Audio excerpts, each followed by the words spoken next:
Hello, my name's Ben and welcome to Halfway to Nowhere. Today we're in Masson Mill, Matlock Bath, Matlock, Cromford Mill, Middleton, Brassington, Winston and Darley Bridge on the way to nowhere.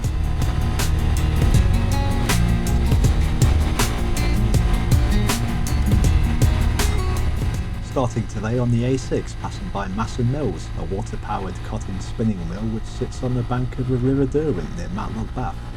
It dates back to the late 1700s and is part of a larger Derwent Valley Mill site. It's an impressive building but likely has a less than impressive health and safety record, and the child labour practices left a lot to be desired. I sometimes use a co-working space based in another mill in Derby which operates as a museum. One of the staff there told me that they'd recruit orphans during the Industrial Revolution. You might think children would be a bit too short to work with machinery, but fear not.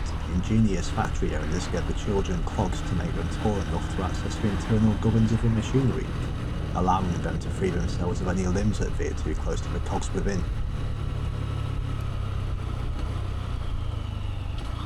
Today the mill houses a museum, a visitor centre and a shopping village where you can buy overpriced tat. Interestingly, the site is still powered by the River Derwent today using hydroelectric turbines. Arriving now into Matlock Bath. If you own a motorbike and live anywhere within a 50-mile radius, then you've probably heard of this place. The thermal spring was discovered here in 1698, and not long after they added the first grabber claws and 2p machines. There's a few chippies, shout out to Riverside Fish Bar, arcades, some nice pubs, and it's a good place to mill around, no pun intended, on a warm afternoon. Being somewhat local to the area, it's a nice place to bring the kids on a sunny day. A couple of years ago we hired a boat. The water's surprisingly fast moving and it's quite a workout trying to get back to the rental station in time. This isn't somewhere that I've come that often on my bike. In fact, I think it's probably the second time. I feel a bit of an outsider with the old place.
It can be a nightmare to find parking when it's at its peak, so this car park further along the strip is a good choice. Then it's a nice walk along the river to get back. The Derwent Valley train line also runs through here if you fancy catching a train. Coming now into Matlock, not to be confused with Matlock Bath. Matlock is the county town of Derbyshire. For some reason anyway, you figured it'd be Derby, and is home to the Derbyshire County Council. It's the final stop on the Derwent Valley train line which runs from Derby to Matlock. One of the more unique landmarks is a tuk-tuk positioned above the entrance to an Indian restaurant on the roundabout in the centre of town. Unfortunately, I didn't get any footages as I forgot to attach my ND filter to the camera today, given the sun is a bit washed out.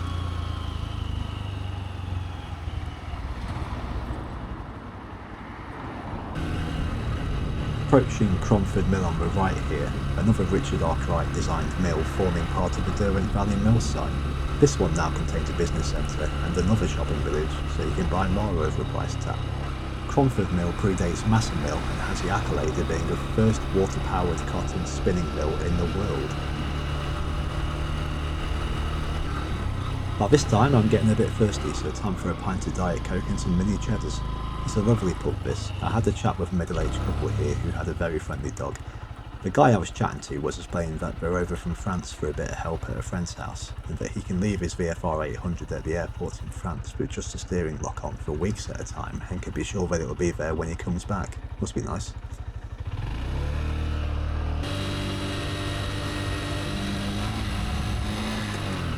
Nothing discernibly interesting about this area, well, I don't think so anyway, but this is a B5023 passing between Middleton into Grange Hill, just absolutely beautiful.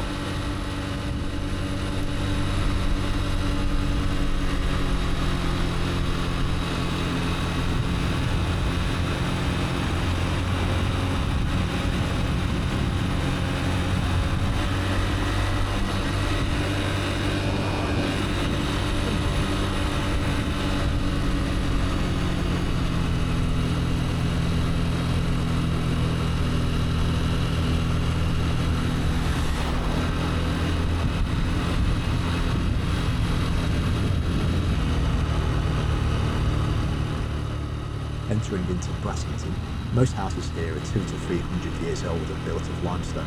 The village historically was a hub for lead mining in the area.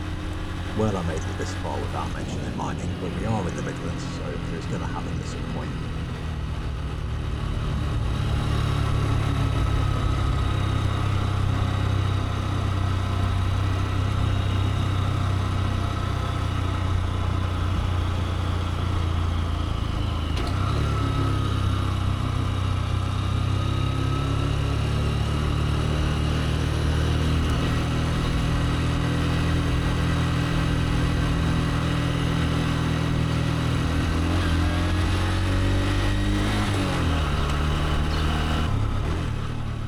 Quite sure what's going on here. Obviously they decided the road is the best place to take a picture for a bike on Facebook Marketplace.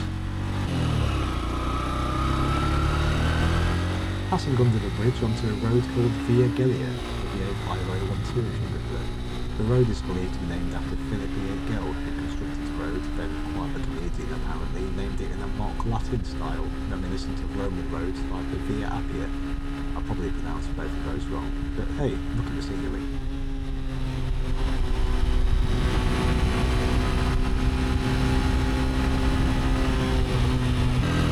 You'll notice the marker for the entrance to the Peak District National Park on the left here. There are a lot of these dotted around the Peak District. They're a nod to the milling heritage of the area, I suppose.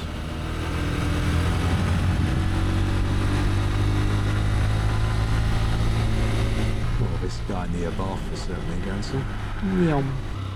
Coming into a very pretty village called Winston.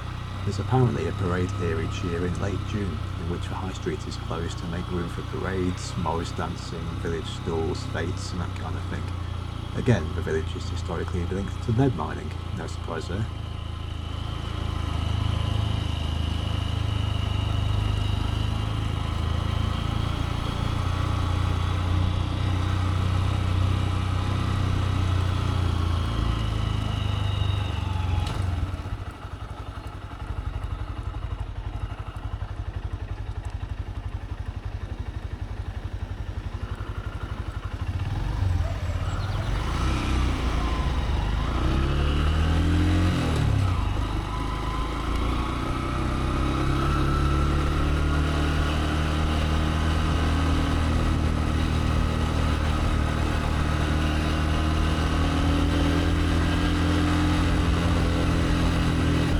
This bit of road is a B5057 out of Winston.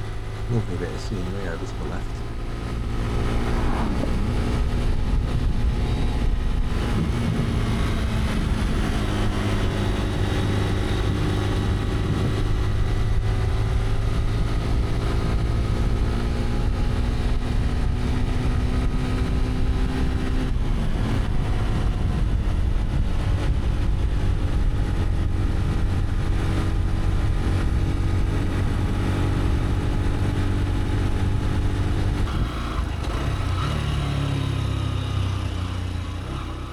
Finally, we're in Darley Bridge, a little village presumably named as such because of a bridge dating back to the 15th century.